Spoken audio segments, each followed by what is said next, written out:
All right, let's jump right into what you need to bring. You need to bring clothing, so let's start there. You have to wear clothes on a moose hunt. You need rain gear, Sitka, Kuiu, Stone Glacier, just your basic Helly Hansen, your basic rain gear. You need a rain jacket and you need rain pants. I suggest having the rain jacket be a little bit bigger. If you're normally a medium, go large. If you're normally a large, go extra large, because you want to have room for your puffy jacket and everything in between. And part of having an oversized rain jacket, it acts as like a poncho, because you can it folds over your arms and you can wear gloves with it and not get so wet and things like that. So that's my suggestion there. You got to have good rain gear. The second layer underneath your rain gear is a big puffy jacket. You got to have a really big, nice puffy jacket. Kuiu makes them, Sitka makes them, Stone Glacier makes them. They're mountaineering type jackets that these hunting clothing companies have modeled after mountaineering for years and years, with the puffy and the baffled and the down, all that kind of stuff. You need one of those because you're often stationary, you're often sitting on a knob or calling by a riverbank, whatever, however you're going to actually be moose hunting. A lot of times you're spent being still and listening, and the hours in which you moose hunt are very early and very late. So you're going to have to endure those elements. And so you want to make sure that you're warm and that you have that ability to stay up glassing on a knob or call and sit and wait for hours and hours and hours. The temperatures can swing from, depending on where you're hunting. If you're hunting up in the Brooks Range, it can swing from 0 degrees to 70 degrees. In Western Alaska, same thing. So you really want to try to plan for really around a 40-degree type hunt, because it is September. It's not the winter yet, so you don't have to pack crazy cold. But 40 degrees, give or take 10 degrees, with rain and wind added to it. So you want to layer up and be prepared to endure for a while. So that being said, we got rain gear, we got puffy jacket. Puffy pants are really important. The puffy pants are an item of clothing that I incorporated a couple years ago on a sheep hunt, and I have never looked back. They're really, really important, again, for staying still and keeping yourself warm. They're super, super handy. Get the ones that zip off you, so that if you are wearing multiple layers and you need to go hiking, you're glassing, and then you got to roll and hike real quick to chase after something, you can unzip them so you don't sweat yourself out really quickly. Or if you're wearing waders, and when you're moose hunting, you can take them on and off while keeping your waders on, not having to get too crazy and waste a bunch of time getting clothes on and off. Okay, so puffy jacket, puffy pants. And then what I usually do is like 3 layers underneath that. So either a Kelvin light jacket or a lighter down type jacket, something that you can like walk around in, something that you can hang out in, and you can even go on light hikes, do things like that where you're not going to totally sweat out and get too hot like you would with your bigger puffy jacket. That can be a lighter weight, like synthetic. This is a heavyweight Sitka hoodie. I believe this is what this is. Pretty nice. I can walk around in. It keeps me warm. I wear it all the time, kind of in the winter, just around everywhere. But something like that. You'll want like a Merino hoodie, maybe 2. I always do 2 hoodies. So like one you have in your camp, you keep it dry just in case, you don't bring it with you. You don't double up on any of this stuff, guys, unless I suggest it. And don't hate me for saying that if you get soaked this next fall and you didn't bring an extra pair of pants. But it's just my experience that you can get through without it, and that's the goal, is staying light and staying efficient. So the only extras I bring 2 hoodies. I have 2 Merino or lighter weight hoodies. I'll have 1 thicker hoodie, and then a jacket or whatever I need under that. You'll wear a lot of clothing during your hunt. Typically you'll have a lot of stuff on. You're not going to take a ton of stuff off until you sleep.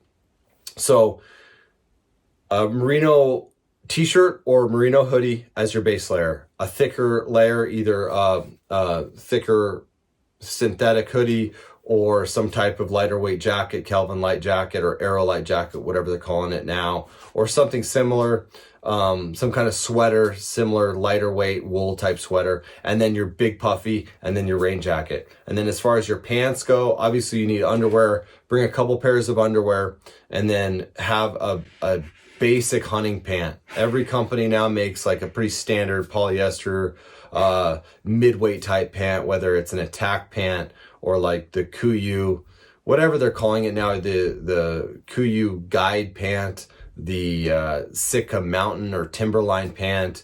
Stone Glacier has their version of it. They're all basically the same, rugged pants. You need one pair.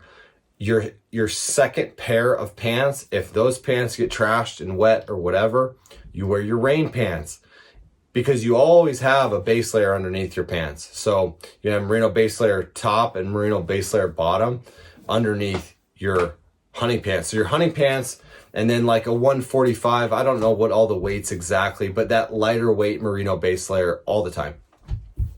That is the other piece of clothing that you can double up on. You can go an extra merino hoodie, and you can go an extra merino bottom. That is the only two pieces other than socks and underwear that I would say double up on.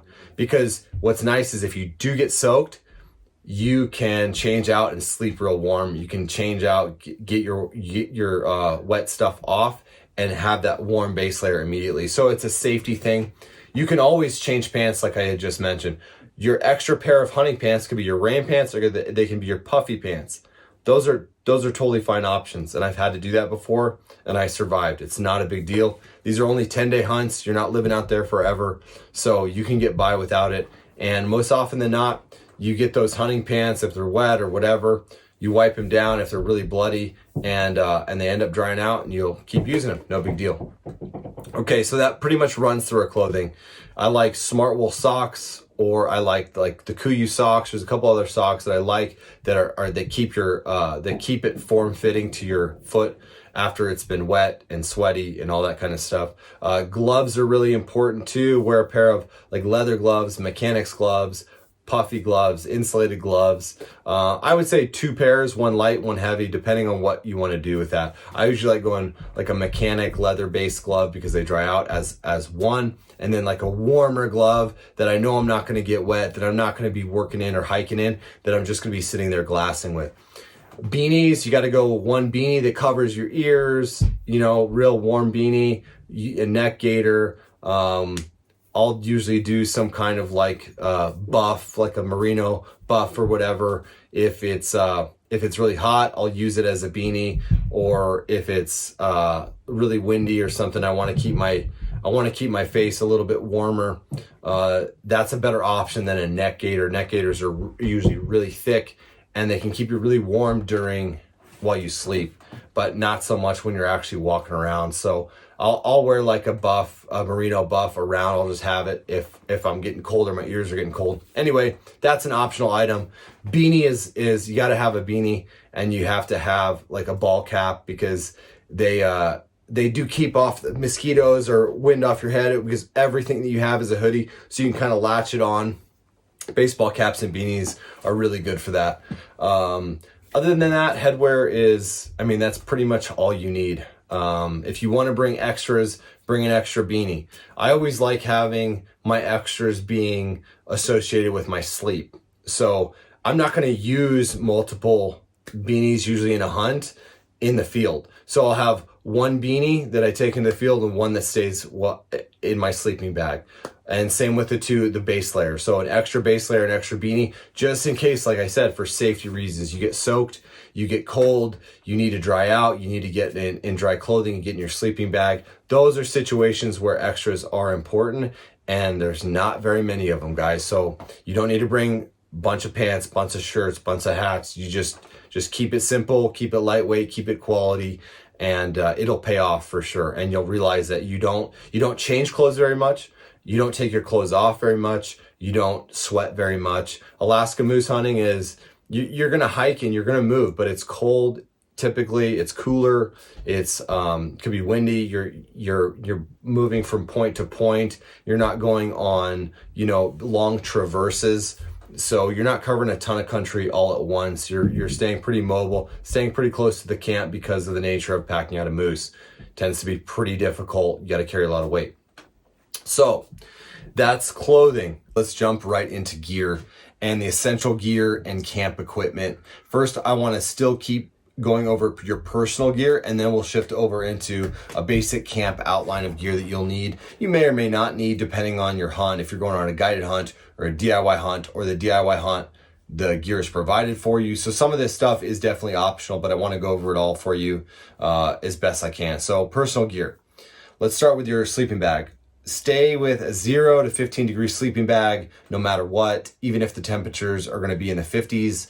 You just always want to err on the side of caution and be warmer. So there's a lot of companies that make good 0 to 15 degree bags. They're all going to be either that synthetic Primaloft or down that is treated. They're all awesome. I have both. I don't have any preference one way or the other. Down is obviously lighter. And it's nice. I mean, it's really, really good. So go with whatever you have or with what works for you.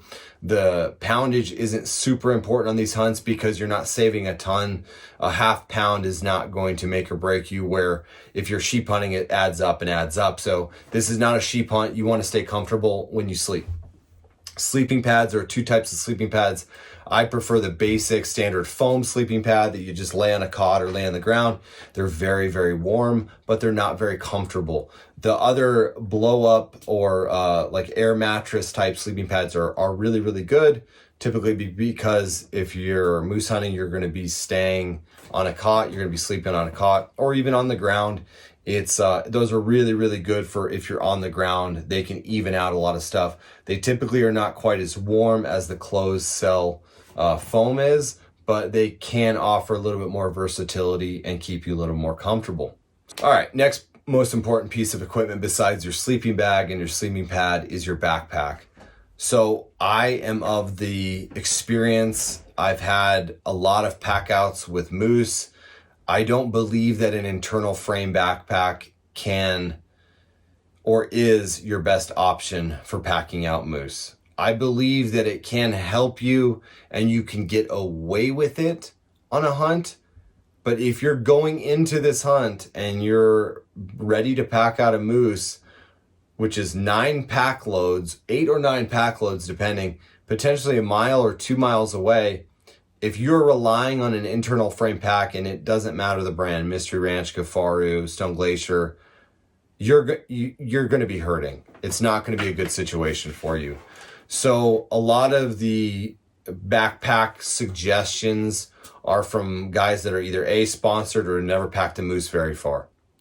And from packing moose for 15 years, you can bring out your internal frame pack, and I suggest that you do. And you hunt out of it, you keep your clothes in there, you keep your food, all your hunting equipment, you can roll and hunt like that. You need to have a frame pack in camp. That's non-negotiable in my opinion. You need to have 1 frame pack or 2, depending on how many hunters there are. Obviously, if there's 2 or 3 hunters, it's best to have a couple frame packs or a frame pack for each guy. Frame packs can range from an Alps frame pack, which is the lowest end frame pack you can get, and those will definitely do it for a hunt.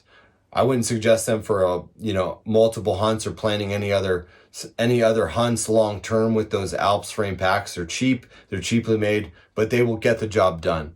The next level is Eberly stock. I think they make a great frame. I used that recently this year. They're fantastic. The best frame pack in Alaska that's essentially unanimous as the best go-to backpack, frame pack, anything is a Barney's frame pack. I've been using a Barney's for a long time. Their frame is excellent. Their shoulder straps are really, really good. I think personally, Kifaru has the best hip buckle system. I think that Kifaru has the most comfortable hip setup, and I think Barney's has the best shoulder strap setup. So I'm not really like all sold on everything that the Barney's frame has. I think it's a great frame. I think the bags are okay, and I think they're too expensive. And I think that you should go with a Barney's frame or a cheaper frame, something to have in camp. I will say that having a Barney's frame, you can use it elk hunting, you can use it all in all other hunts associated with heavy packs. You can also attach a bag to a Barney's frame pack. I usually attach the 7800 Icon Pro bag that Kuiu makes to a Barney's frame. Those particular bags are really, really good, and they attach very easily. You can attach basically any bag you want to a Barney's frame.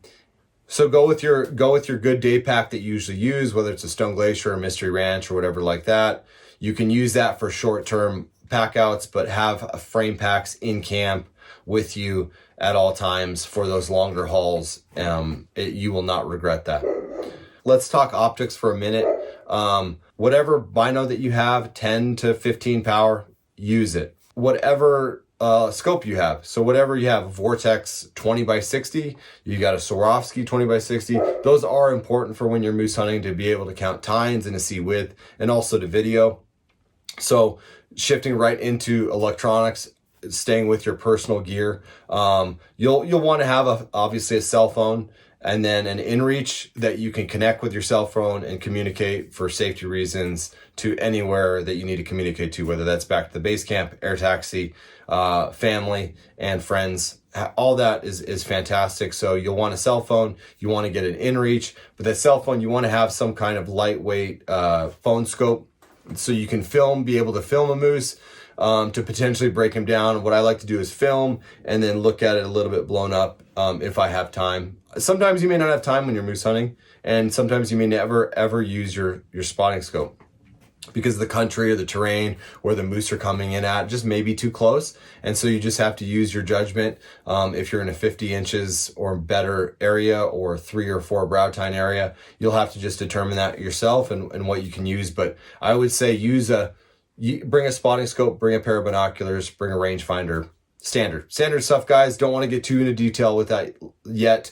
I'll talk about that in another video. And the same thing with a rifle. As far as caliber, bring a 30 caliber rifle. You name it. It will do plenty for moose, with a reasonable scope. Some kind of 4 to 16 is my favorite scope range, just because it's a nice 4 power, and to be able to go up to 16 power is just a nice range for me and for the hunting world. Not necessarily shooting targets out 1,000 yards, but for realistic hunting purposes, 4 to 16 is totally fine. 3 to 9, sure, totally fine as well. So I'm not going to go into too much detail. Bring a gun if you're gun hunting. Bring a bow if you're bow hunting. It's really doesn't need to be talked about a ton on this video. You know what you're going to bring. You've probably researched calibers to death. It's my opinion that just bring something 30 caliber. What not to bring is what I want to talk about here now. Don't bring too many extra stuff. Don't bring, if there's 2 people or 3 people in your moose camp, bring 1 handgun. Most likely everybody's going to have a rifle, so bring 1 handgun. The only situation that you're going to need a rifle or a handgun, other than shooting a moose or a wolf or a black bear, is defending yourself from a brown bear or grizzly bear. Typically that's not going to be an issue, because you're going to use common sense. You're going to approach the moose and approach the gut pile and the meat wherever you're hanging it in a very common sense fashion, and make sure you're upwind. So anytime you're approaching a carcass or anything like that, you make sure the wind's blowing to that carcass, and you make sure you're making noise or presenting yourself very visible, and also have a good visibility of the meat itself. So another thing to keep in mind, when you kill a moose and you stash the meat somewhere, it's a good idea to maybe choose a spot where you can have some visibility when you approach it. Common sense prevents any grizzly bear, brown bear issues.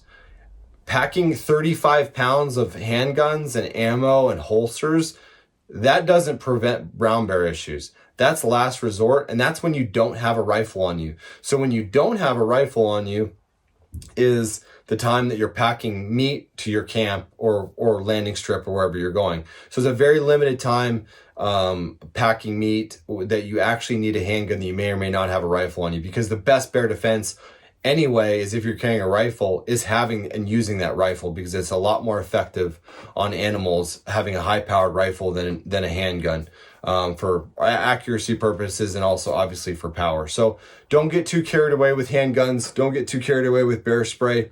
I like to say just have one in your camp, and don't get too crazy with it.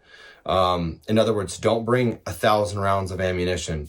You don't have to pack it everywhere you go. Leave it in camp when you're hunting, and when the moose gets killed, whoever's leaving their rifle, that other guy brings the handgun, leaves his rifle in camp. So typically it's standard operating procedure that you're most likely going to have a rifle on you most of the time, even when you're hiking out, packing out moose. And when you're cutting up a moose, you're going to have a guy with a rifle standing by next to you, looking out while you guys are cutting moose. There's going to be an awareness and a common sense that's going to prevent issues. You're smart. You know what to do. You're going to approach it and keep your wits about you and make smart decisions.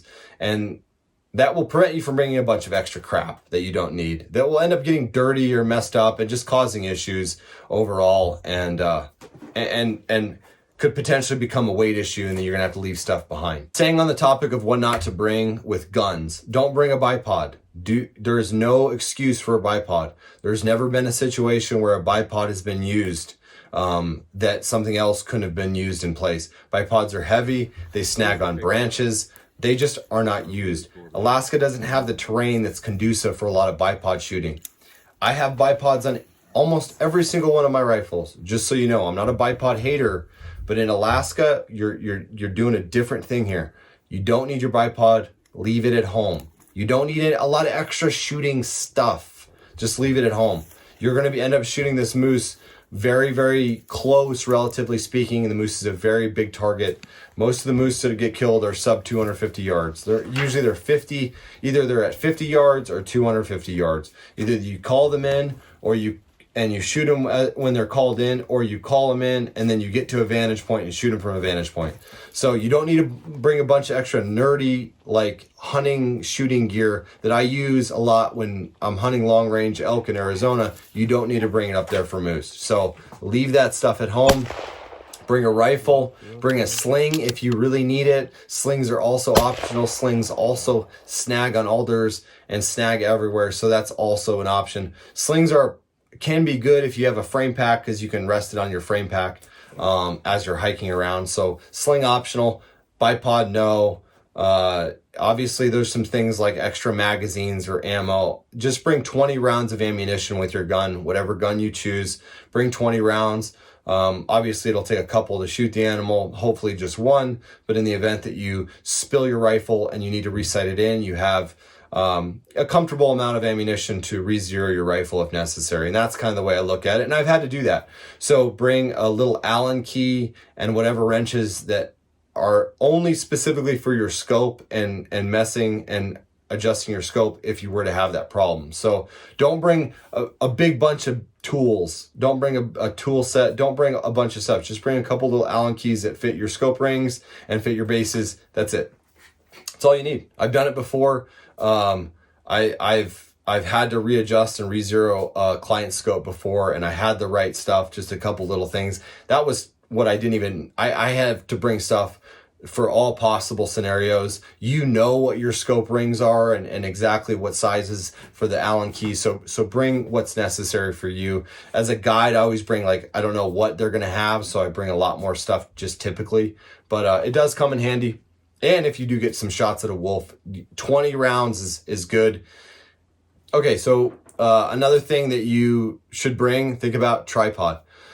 Tripod is used for your spotting scope, and then you can use it for shooting off as a shooting rest. So have a lightweight tripod. I know there's a number of them out there. Amazon has some cheap knockoffs. They're all good. You don't need anything crazy, just something to stabilize your spotting scope and to potentially shoot off of. So tripod, definitely bring one. I like tripods. I'd much rather prefer having a tripod because they have multiple uses for your spotting scope and for your rifle and things like that. You've got your bag, you've got your pad, you got your rifle, you got your optics, you got all that stuff. Now it's time to go through some of the finer things. I already talked about a phone, an inReach. Let's talk about a battery charger. You do not want to bring out a giant solar system, bunch of stuff to charge your phone. Bring out one charging block, which is right there. That's the best one that I've used because it comes with cords in case you forget cords or you break cords. It comes with multiple layers of charging cords. So if you're in a situation where you need to charge two things that are on the same cord, it also works really well too, because I'll bring my iPhone cord, and then if I have two phones out there, I usually bring a lot of different stuff as far as electronics go, because I have to have a little bit more than necessary. But bring a charging block. Do not bring a bunch of solar junk. That charging block has the ability to charge from the sun. Guys, you're only out there for 10 days. You're not guaranteed any sunlight. Understand how much you need. Bring one. Keep it simple. Come with it fully charged. That way you're all good. You won't use up a lot of battery while you're hunting. Keep your phone off. Keep it on airplane mode. Keep it on your chest. Keep your phone always in your chest pocket. Keep it warm. A lot of things to conserve the lithium battery in your phone and other electronics that are important to you, like your inReach. All that.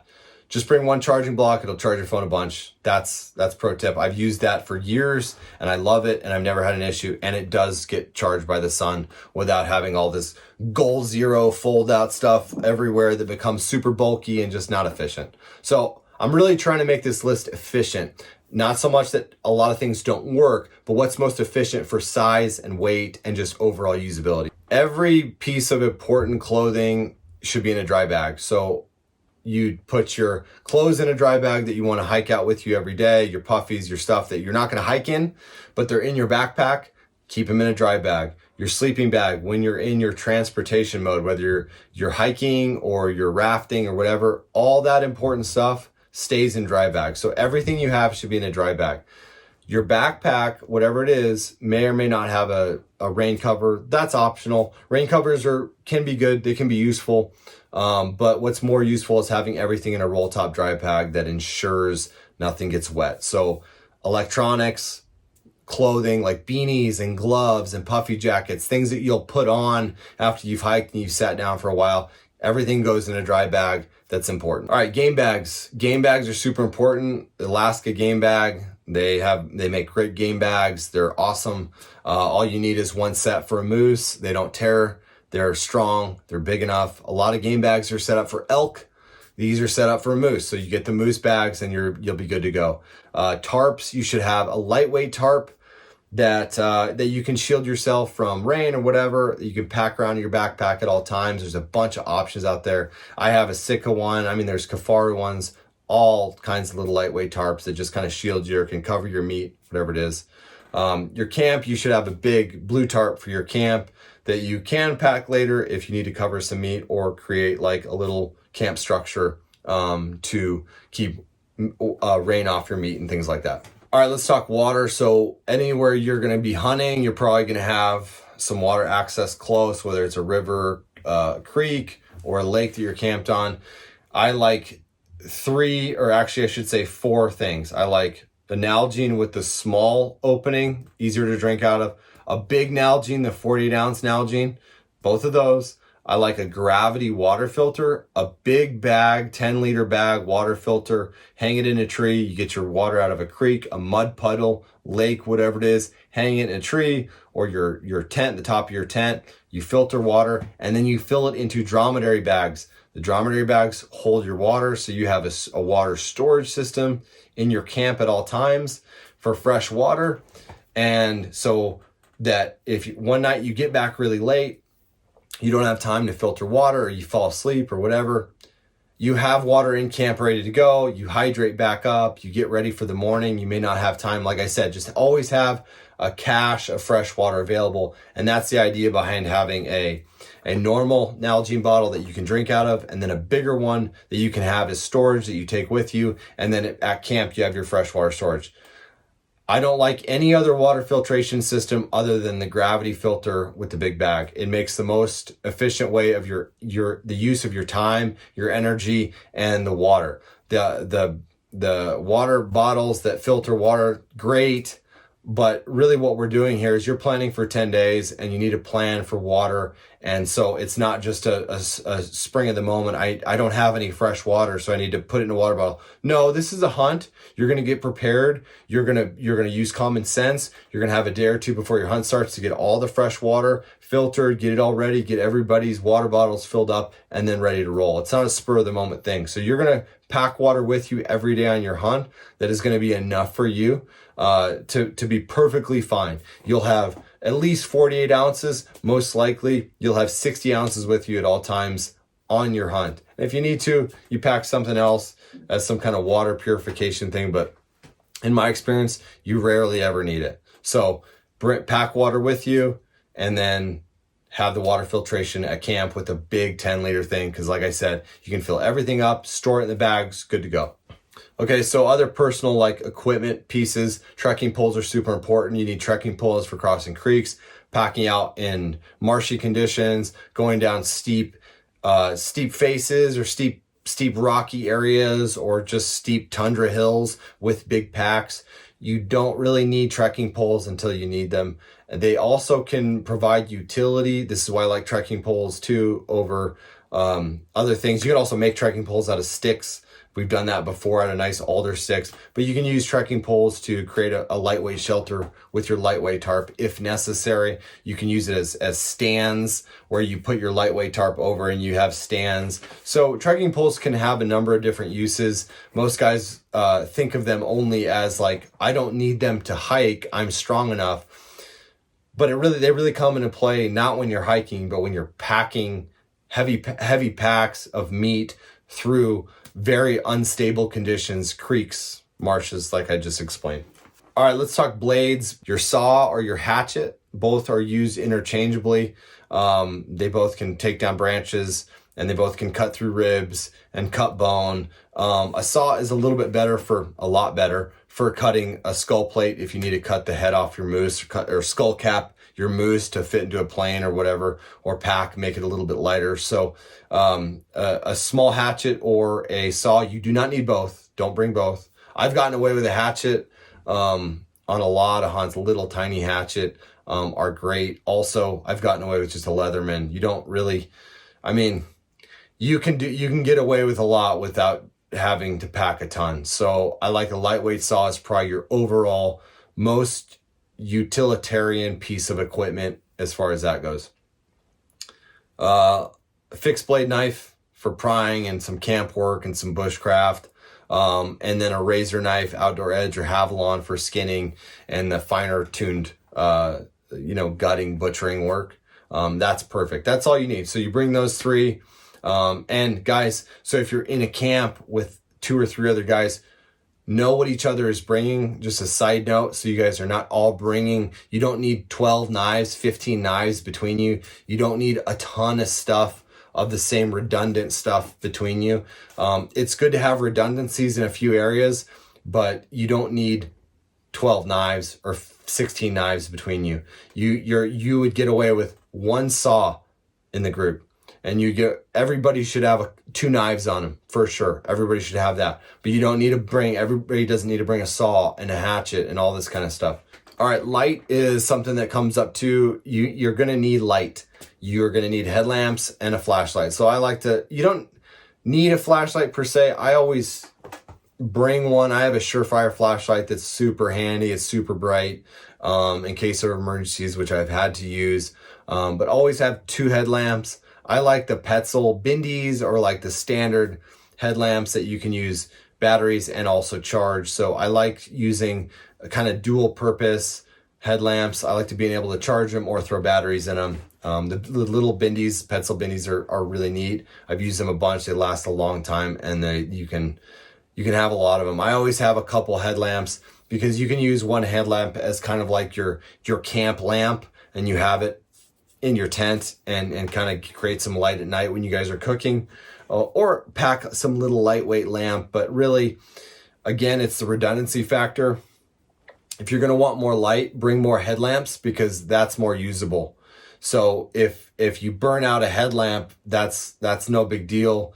You can charge it or you can redo it, and you can also use it for 17 different other things in your hunting realm, where a lamp is just what it is. It's just a lamp. So I like to have utilitarian. You don't need to bring 2 headlamps and a lantern and a flashlight. So have things that you can use, then have 1 headlamp, 1 flashlight, and 1 lantern, because I can use a headlamp as a flashlight.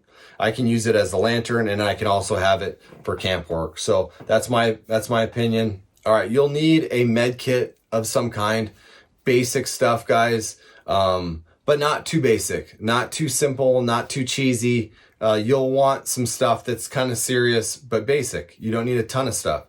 You start with your medicine, any personal medication, obviously, but then ibuprofen, Advil, Benadryl, those are kind of standard. You need those. And then Band-Aids, some kind of tape. Leuko tape is really good. Duct tape, electrical tape. We usually tape our barrels with electrical tape, so we'll always have some electrical tape on hand. We tape our Nalgene bottles. We store our duct tape on our Nalgene bottles, and our electrical tape and other tape, we wrap our Nalgene bottles, and we always have it. But as far as the med kit, you'll want to have like a tourniquet, maybe some gauze, some of that like clot gauze, like a basic trauma kit in case somebody gets hurt or there's an issue, something to kind of stabilize somebody for a minute. But toiletries and med kit, you kind of want to have a good foundation of what you really, really will need. So Benadryl, Advil, ibuprofen, and then some basic tapes, tourniquet, things like that. All right, let's talk a little bit about camp. Specifically camp cooking, camp gear.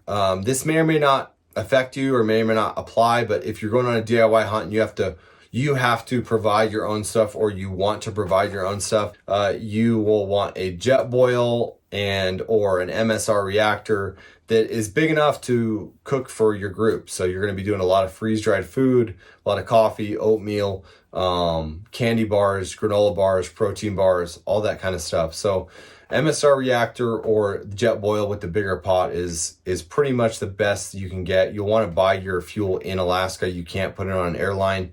So those are the best in my opinion if you're providing it. For our DIY camps, we usually suggest that guys bring their own little jet boil to run around in the woods with if they want to have some coffee or whatever, or a soup when they're out hunting. And what we usually do is we provide like a propane burner where they have pots and pans and all like the normal cooking stuff that you would for a camp. But that just depends. That's optional. It depends on your situation, what you're doing. So jet boil with a bigger pot, and then a smaller pot too if you want to run around with it. Or it's not a bad idea to get some redundancy in that category. So if you're in a group, 2 guys bring cooking equipment, 2 guys bring stoves, I should say, because if one stove goes down, you'll want to back up. And that's also a reason why we like to suggest guys bring their own jet boil and things, because if their propane stove breaks and we can't get to them before the weather comes in, they will have an ability to still heat water and do that kind of basic cooking stuff. So camp stuff, cooking gear, it's kind of optional. That's stuff that you guys should kind of look into depending on what you're doing. But predominantly Mountain House, freeze-dried food is what we do in Alaska, what you're going to be doing in Alaska, and then snack food. So you'll need something to heat water up. There are a couple things with specifically moose hunting gear, guys, that I want to get to, and that's a moose call. The basic moose call, fiberglass call you get from Cabela's or whatever is totally fine. It works. You can't use electronic calls in Alaska, so do not bring an electronic call up. That is illegal. You'll definitely get busted for that. So, but the fiberglass moose call works great. Everything you need it to do. Bug repellent, you really don't need bug repellent when it gets into mid-September. The weather cools off, the wind picks up. And if for some reason you do have a lot of mosquitoes, which can happen, depends on where you're at, obviously region by region. But a bug net is really handy when you've got to use your hands and cutting things up, or some 100% DEET that will melt the plastic off your sunglasses, all that kind of stuff. It's really nasty, but it can help in a pinch just to have a little vial of 100% DEET and a bug net for gutting animals out, because that's really when you're most susceptible to mosquitoes and no-see-ums, is when you kill a moose in a hole and you have to do a lot of your stuff in a swamp. So another big piece of equipment that we like to use, gear, clothing, whatever you want to call it, is waders and wading boots. We use Simms waders and Simms wading boots as guides, and we suggest all of our clients and DIY guys come out with the same setup because it's bulletproof. You wear your waders full time like rain pants. You can sit anywhere. You can cross anywhere. It doesn't affect your timing, and it's not like you're going to be hiking in the sun, in the heat, day after day, hour after hour in these things. Most of the time you're going to be stationary, or not moving very much, or not moving very fast. And it's usually going to be raining and everything's going to be wet, and you're going to have water crossings. So waders with wading boots that are like hiking boot type boots are the best. You can sit anywhere you want. You can lay down. You're always waterproof. You're always protected, and you're really not going to be hiking very much. Hiking boots are, obviously I didn't mention hiking boots, but guys, you should bring out a good pair of hiking boots no matter what. There's like 15 different decent pairs of hiking boots, good quality hiking boots. You may or may not be in them. Crocs are really important around camp. Crocs or like muck boots or extra toughs can be pretty handy around camp. Crocs are nice because they're in your tent. You let your feet air out a little bit, and it still allows you to step outside the tent for a little bit and do whatever. So those are a couple little things in there too. Waders, wading boots, hiking boots, and then Crocs. Footwear is pretty important, and have that dialed in. So I hope this gear list helps. I listed it down below. I included some pictures so you guys know exactly what I'm talking about. We'll talk to you later. I want to go over moose hunting tactics. And as a DIY guy, I want to talk about some of the other stuff that we get to do in Alaska that guys that are coming out for the first time can get a head start on. We'll talk to you soon.